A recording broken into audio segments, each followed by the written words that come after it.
Les chiffres du chômage en France sont alarmants. Avec un taux de 9,9% pour l'ensemble de la population, les handicapés et les jeunes sont davantage touchés avec des taux respectivement de 16 et 23,7%.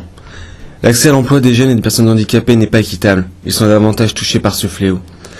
Avec une moyenne d'âge d'environ 47 ans et plus de 55% de son effectif dépassant l'âge de 50 ans, l'effectif de la Caisse primaire d'assurance maladie de Savoie est vieillissante. La CPAM de Savoie a donc décidé d'intervenir sur ces deux aspects majeurs pour conclure une politique de l'emploi cohérente et durable. Elle se veut un acteur majeur dans la bataille pour l'emploi et de l'insertion des jeunes et des personnes handicapées et est déterminée à agir.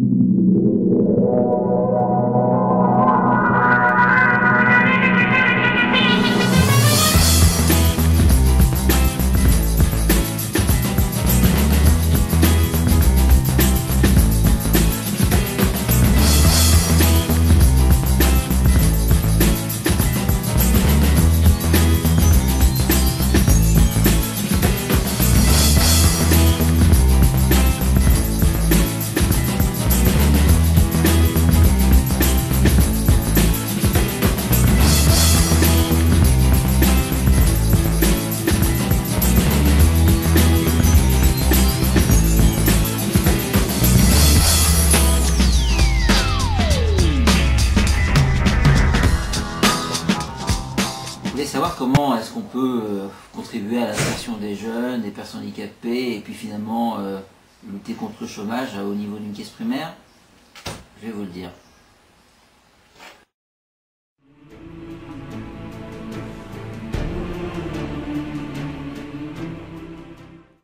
Donc le contexte actuel de la Caisse primaire d'assurance maladie nous amène à devoir relever 4 défis. Le premier, c'est tout d'abord de faire face à un environnement contraint. En effet, dans cet environnement, nous avons à comptabiliser environ chaque année, pour les années qui viennent, 12 départs à la retraite, c'est un minimum, et à cela nous devons ajouter à peu près la moitié de ce nombre en turnover, soit environ une vingtaine de collaborateurs qui chaque année vont quitter la caisse primaire. Or, bien entendu, la crise économique impose une modération des ressources utilisés par les services publics, dont nous faisons bien entendu partie.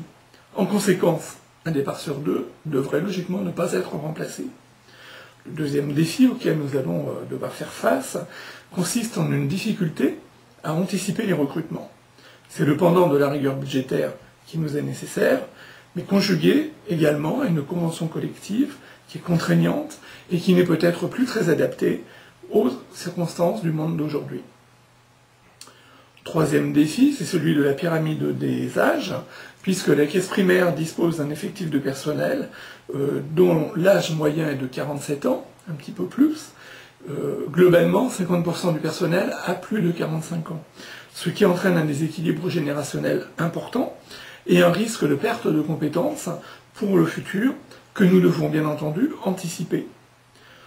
Enfin, je dirais que le quatrième défi consiste en la nécessité de mieux intégrer le travailleur handicapé. Actuellement, la caisse primaire, il faut bien le dire, n'est pas soumise à la contribution concernant l'insuffisance de la part des travailleurs handicapés dans les effectifs globaux de l'organisme, mais cet équilibre reste très fragile. Et nous devons donc tout faire pour le préserver.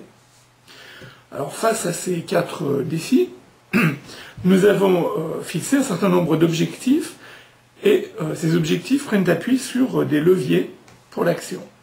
Alors le premier de nos objectifs, c'est de rajeunir notre pyramide des âges pour accroître la diversité intergénérationnelle et, bien entendu, préparer la transmission des savoirs et des compétences. Pour ce faire, des partenariats prenant appui sur des réseaux d'insertion des jeunes sont noués. Alors pourquoi ?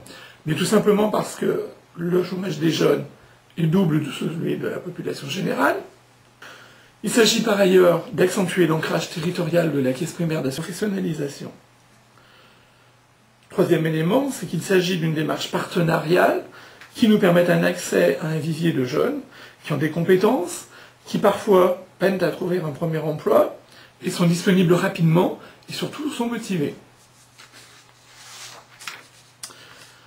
Deuxième objectif, il s'agit d'accroître la diversité au sein de l'entreprise.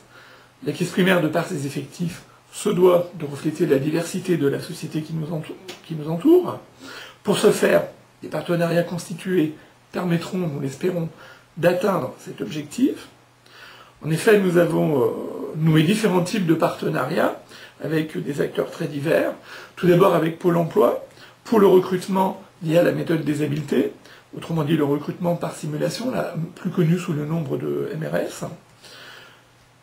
Nous avons également noué des partenariats avec des structures telles que MLJ ou Afige, qui permettent d'axer nos recrutements sur l'emploi des jeunes, et puis également Cap Emploi, qui permet de travailler au recrutement de salariés handicapés.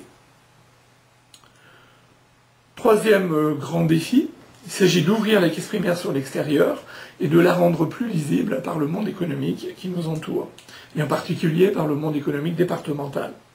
À ce titre, nous avons conduit des partenariats avec différentes structures de formation, en particulier l'École supérieure de commerce ou Ecoris, pour l'accueil de stagiaires de haut niveau. Pour nous, il s'agit d'introduire une nouvelle dynamique au sein de la caisse primaire par le contact avec une approche entrepreneuriale nouvelle, approche entrepreneuriale du monde du travail. Il s'agit également de redonner une place à la jeunesse au sein de notre organisme, dont j'ai rappelé le contexte particulier en termes de pyramide des âges. Il s'agit également de susciter, par la découverte de la diversité et de la richesse de nos métiers, eh bien, un intérêt pour l'assurance maladie, et pourquoi pas susciter des idées de carrière.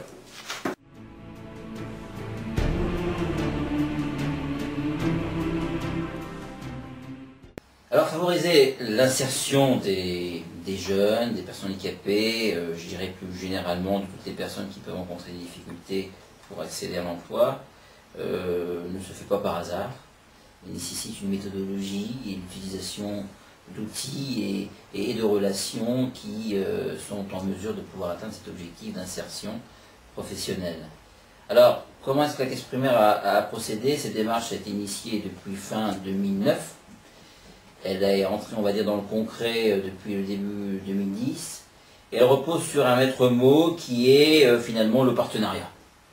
C'est pas la caisse primaire de la Savoie qui, toute seule dans son coin, peut à elle seule recruter des jeunes, recruter des personnes handicapées, par exemple, pour ne citer que ces deux publics.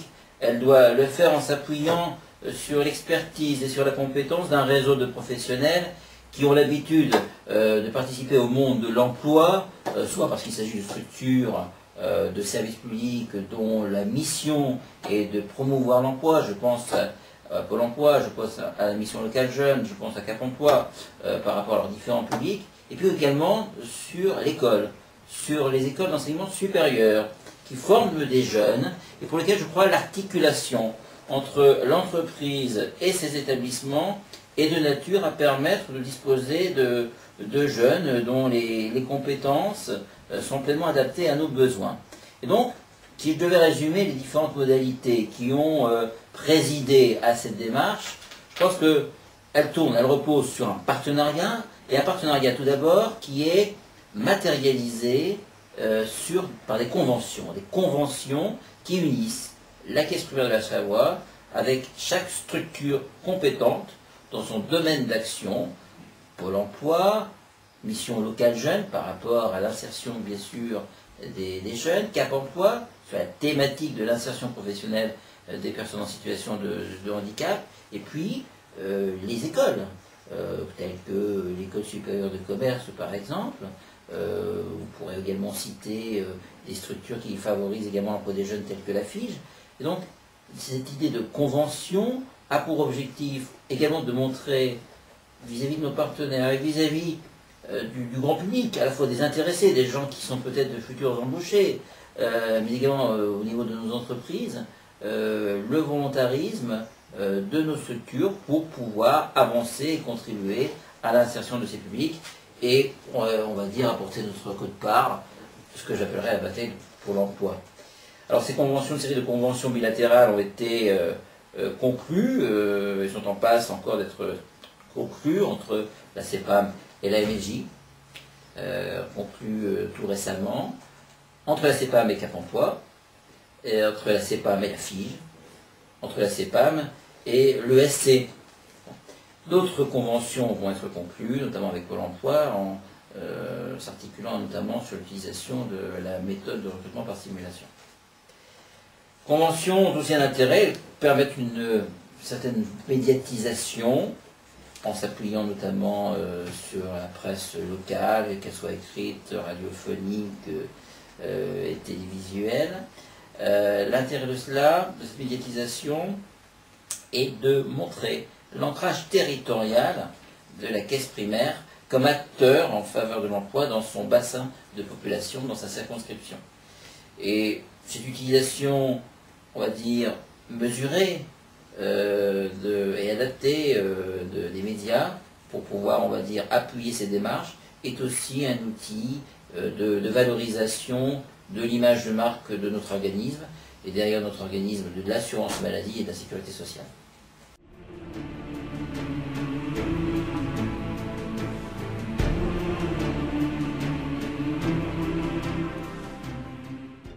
Bonjour, je suis Stéphane Paysac de la FIGE. Donc la FIGE est une association nationale qui a pour but de faciliter l'insertion professionnelle des jeunes issus d'enseignement supérieur. Nous travaillons donc auprès des étudiants et des jeunes diplômés à partir de Bac+1 jusqu'au doctorat dans tout type de formation. C'est-à-dire que nous accompagnons pas forcément uniquement des ingénieurs, des personnes ayant un diplôme en scientifique, on accompagne vraiment tous les étudiants et les jeunes diplômés à partir de Bac+1.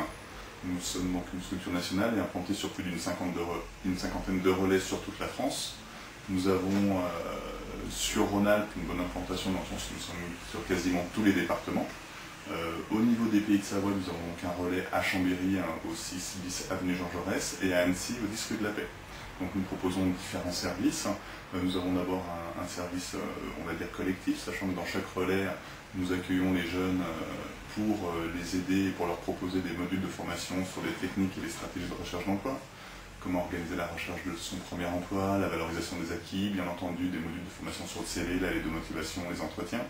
Nous mettons également à leur disposition un centre de documentation au sein duquel il y a tout ce qui est presse locale, départementale, nationale et internationale, ainsi que l'informatique, l'accès à Internet, fax, photocopieur, téléphone, dans l'objectif justement de leur permettre de réduire le coût de leur démarche de recherche d'emploi ou de stage ou d'alternance, étant donné que, comme je vous le disais, nous sommes sur un public étudiant et jeunes diplômés.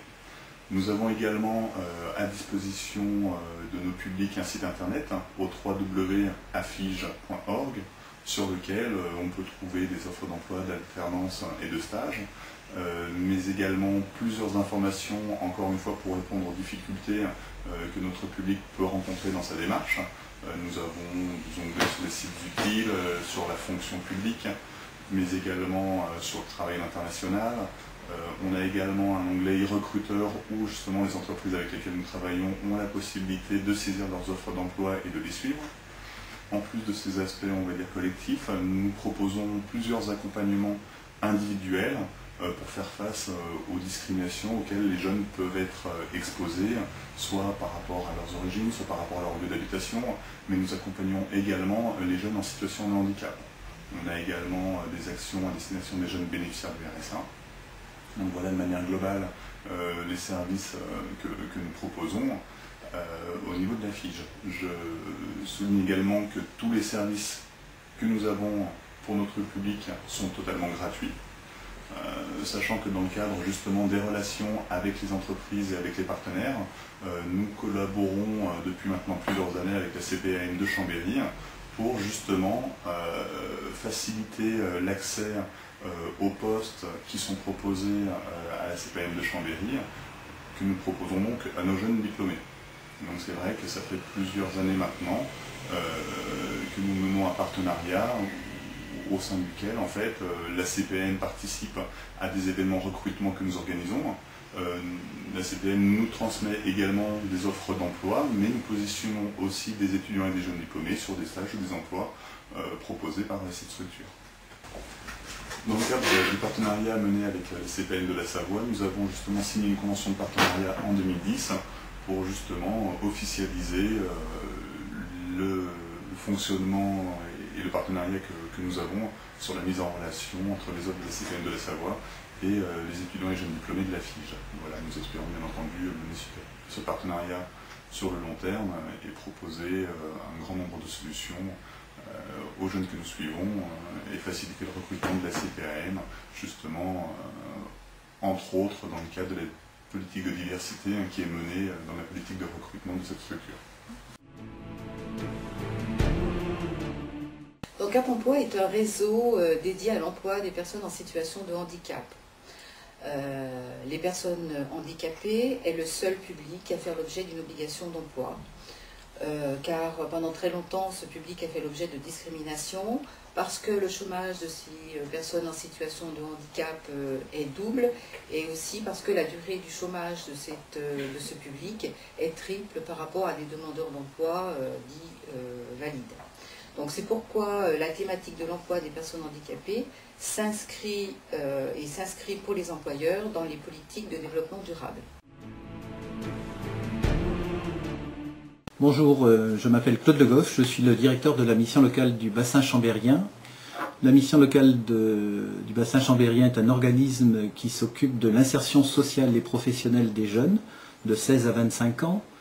On a une mission d'État qui consiste à accueillir, à informer, à orienter les jeunes sur plusieurs domaines, l'emploi, la formation, le logement, la santé, le texte d'État dit même sport, loisirs, culture. Le conseil d'administration de la mission locale du bassin chambérien a pour autant défini un axe prioritaire qui est l'accès à l'emploi des jeunes. Et notre équipe professionnelle, à plus de 30% de son effectif, est composée de gens spécialistes effectivement du retour à l'emploi et de la connaissance et de l'accès à l'entreprise. Les jeunes sont des jeunes qui sont qualifiés, je dirais, du plus faible niveau jusqu'au plus haut niveau de qualification. Donc un panel de jeunes important, puisque la mission locale accueille environ 3900 jeunes tous les ans. On couvre un territoire aussi qui est important. Souvent on dit que c'est la mission locale de Chambéry.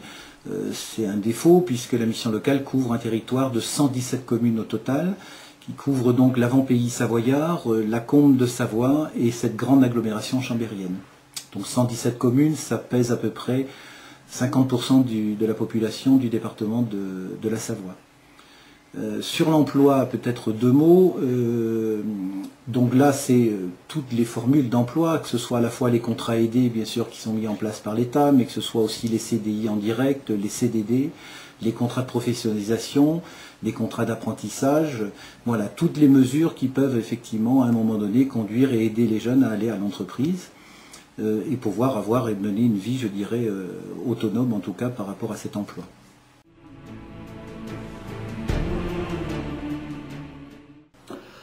Bien entendu, cette démarche repose sur un certain nombre de conditions de réussite qui doivent être réunies. D'abord, il faut rappeler que cette démarche s'inscrit pleinement dans l'axe social du développement durable, au titre de la responsabilité sociale des organisations. Sa réussite suppose, tout d'abord, me semble-t-il, une orientation claire de la direction sur ses priorités. Elles doivent être énoncées, lisibles, par tous les acteurs, internes, mais aussi externes. Alors, quand je dis par tous les acteurs, c'est aussi bien les instances représentatives du personnel, que les salariés eux-mêmes, que l'encadrement, que l'équipe de direction en tant que telle. Une orientation claire, bien entendu, qui repose par ailleurs sur une volonté forte du directeur et de son équipe de réussir à amplifier la diversité au sein de l'entreprise par des mécanismes qui, pour notre institution, sont assez novateurs, et en tout cas, sont à ce jour relativement peu utilisés. Une mobilisation de toutes les équipes pour réussir l'accueil et l'intégration, quelles que soient les caractéristiques de la personne qui est affectée dans nos services, et quelle que soit la nature et l'objet de son contrat, qui le lie à la caisse, qu'il s'agisse d'un stage, d'un recrutement en CDD ou d'un recrutement en CDI. C'est une ambition partagée, qui intègre également l'engagement des partenaires sociaux. Enfin, je dirais que l'une des conditions de réussite repose aussi sur l'ouverture de la caisse primaire sur l'extérieur. Il s'agit là d'une démarche qui valorise au passage l'action de l'assurance maladie au sein de notre société. Le recrutement des personnes en situation de handicap ne peut se résumer qu'à une simple relation demande d'emploi et candidat. C'est pourquoi la collaboration et la coopération entre la Caisse primaire d'assurance maladie et Cap Emploi Savoie s'est déroulée de la manière suivante. Donc, découverte des métiers de la CPAM, les compétences requises pour tenir le poste, l'identification des postes accessibles et le repérage des candidats. La proposition des candidatures par une présélection, aussi bien auprès des candidats et des bénéficiaires que nous accompagnons ici à Cap Emploi Savoie, que par le sourcing externe auprès d'autres partenaires.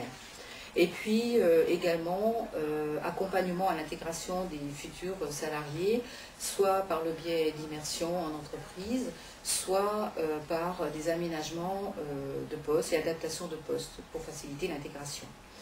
Donc au final, ce sont sur 2 années 6 contrats de travail qui ont été signés avec la Caisse primaire d'assurance maladie. Ce chiffre atteste effectivement que la CPAM s'est véritablement engagée dans un axe de développement durable, axe social, et que ce n'est pas un slogan, mais véritablement une action réellement engagée. Bonjour, je me présente, je m'appelle Saïda Jalou, je suis chargée de mission et j'interviens sur le service aux entreprises. Et il y a quelques semaines maintenant, nous avons été sollicités par la CPAM qui souhaitait connaître les différents contrats aidés auxquels ils pouvaient prétendre. Suite à ce contact téléphonique, nous avons eu la chance de rencontrer la CPAM, notamment M. Bolkov, qui nous a accueillis justement pour nous parler de leurs besoins en termes d'offres d'emploi. Et nous, ça nous a aussi permis de présenter les services de la mission locale, notamment sur la proposition de candidats qu'on peut leur proposer, sur notre réactivité par rapport aux besoins et sur la présélection des jeunes qu'on peut leur proposer.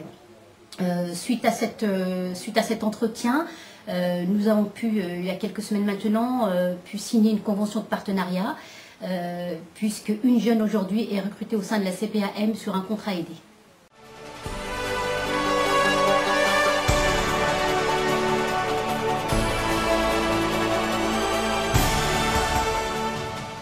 Bonjour, je suis Annie Durand, cadre responsable à l'Agence centralisée des assurés à la CPAM de la Savoie. L'Agence centralisée assurée est composée de 3 secteurs, 2 relèvent de la gestion de la relation, la corbeille d'accueil physique et la plateforme de services téléphoniques. Le 3e relève de la gestion de l'activité. Il regroupe le pôle courrier et l'acquisition diadème, la scannérisation et le vidéocodage sous Synergie et la saisie manuelle des feuilles de soins papier sous Progrès. Nos besoins en matière de ressources humaines sont donc aussi divers que variés et pour allier efficience et qualité de service, je dirais que la stratégie de recrutement devient la clé de nos réussites. Par le biais de la plateforme de service, mon agence est devenue depuis quelques années le point d'entrée à la CPAM de la Savoie.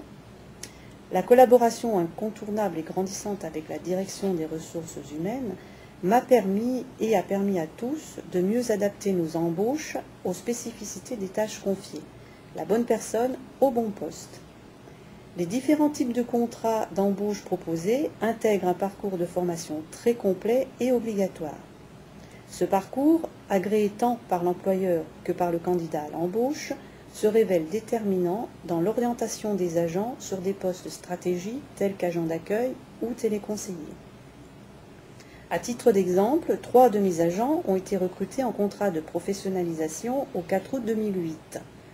Leur parcours de formation intégrait notamment les formations PASS et TAM-TAM conçues dans le cadre du dispositif national.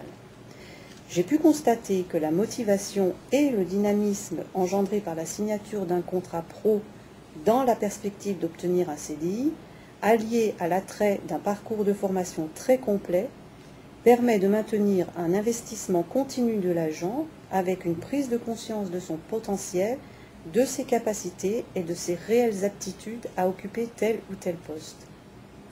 Ainsi, mademoiselle Mathilde Joly, recrutée en contrat pro en 2008 et intégrée en janvier 2010 en CDI, est maintenant téléconseillère. Elle assure des remplacements au réaccueil, elle aspire à obtenir un poste d'agent d'accueil. Elle est également apte à la saisie Progrès et au vidéocodage. La seconde, Aurélie de Barba, recrutée également en contrat pro et intégrée en janvier en CDI, a été téléconseillère et elle est orientée aujourd'hui sur un poste de secrétaire de direction. La troisième, Isabelle Odès, recrutée toujours en contrat pro intégrée en janvier, a été téléconseillère. De par ses aptitudes, elle a rapidement obtenu un poste d'agent d'accueil. Elle participe ponctuellement à aider le secteur de production parce qu'elle sait vidéocoder et assure aussi la saisie des feuilles de soins papier sous progrès. Pour moi, ces agents sont totalement intégrés. Ils ont une culture de l'institution plus développée et un objectif de déroulé de carrière beaucoup plus précis. Ils restent motivés et dynamisent les équipes parce qu'on a su les accompagner, les orienter dans leurs propres choix en fonction de leurs aptitudes. Deux autres exemples des derniers recrutements à la CPAM de la Savoie. M. Abdellah El Faouzi a été recruté en CDI à compter du 8 mars 2010 dans le cadre d'un handicap. Ce type de contrat intègre également une obligation de formation agréée par les deux parties. Et là, cet agent a donc été formé en interne à la saisie des feuilles de soins papier. Il a intégré le 1er juin 2010 une formation mutualisée dans le cadre de Rhône-Alpes Sud pour devenir téléconseiller sur le plateau de Chambéry. Il intégrera en juillet la formation PASS et en septembre la formation TAM-TAM, ce qui permettra en fin d'année de déterminer le poste le plus adapté à son cas. La petite dernière entrée, Chloé Giraud, recrutée au 1er juin 2010, dans le cadre d'un contrat d'accompagnement dans l'emploi passerelle en tant qu'agent administratif. Le contrat va du 1er juin 2010 au 31 mai 2011. Elle a intégré la formation mutualisée pour devenir les conseillers. Elle intégrera PASS en juillet et TAM-TAM en septembre. En conclusion, je peux dire que ces dernières opérations effectuées en accord et en collaboration avec le service RH me donnent satisfaction parce que j'ai des agents plus motivés, plus dynamiques, parce que bien dans leur poste. Ces types de contrats qui obligent à l'investissement personnel d'un côté et à offrir des formations obligatoires de l'autre sont plus payantes que des recrutements bruts où l'acquis et l'obtention du CDI entravent quelquefois l'investissement de l'embauché et fait parfois galérer l'employeur pour affecter le bon agent au bon emploi. Cette stratégie d'embauche a bien évidemment pour objectif la signature d'un CDI, mais on obtient des CDI qui sont plus maîtrisés et plus adaptés à nos tâches. Une autre modalité qui permet d'atteindre cet objectif d'insertion notamment des plus jeunes porte sur l'utilisation et le recours à des stagiaires. Alors, les stagiaires, c'est pas nouveau, mais il y a une façon peut-être de recourir à des stagiaires. Hormis l'aide ponctuelle que les stagiaires peuvent apporter, ils peuvent être, on va dire, un moyen également d'anticiper nos recrutements. Parce que finalement, comment recruter quelqu'un en CDI? C'est tellement plus intéressant de pouvoir recruter quelqu'un qu'on a pu, entre guillemets, tester. Des contrats CDD peuvent le faire, mais ce n'est pas forcément toujours l'outil le plus adapté, notamment sur un certain nombre de compétences. Évidemment, comme on voit bien que la bataille pour l'emploi et toute notre démarche repose sur à la fois des recrutements anticipés, des recrutements de qualité, mais également par une amélioration du dispositif de formation initiale. On voit bien que le recours à des stagiaires répond à ces deux objectifs, puisque par les stagiaires, on peut disposer de compétences que l'on n'a peut-être pas forcément en interne, qui nous permettent d'atteindre encore plus nos objectifs. Je vais prendre un exemple.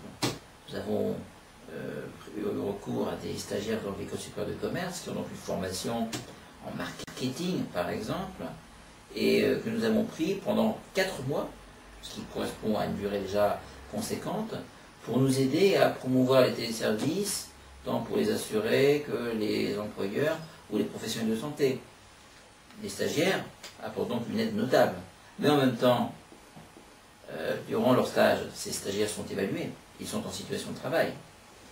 Ils peuvent peut-être découvrir un nouvel univers qu'ils ne se souvenaient pas et qui peuvent les intéresser. Et pareil pour nous, caisse primaire d'assurance maladie, de découvrir des jeunes stagiaires dont la compétence, l'implication nous auront particulièrement plu et que nous pourrions presque pré-recruter, retenir pour d'éventuels recrutements. L'utilisation de stages sur des tâches correspondant aux besoins de l'entreprise pour lesquelles ces stagiaires sont reconnus, avec le versement gratification prévue à cet effet, pleinement intégrée à l'organisme, est un moyen et un outil de pré-recrutement, d'anticipation, notamment sur des compétences nouvelles qui seront d'autant plus nécessaires, qui correspondront aux objectifs qui seront ceux assignés par la COG et le CPG.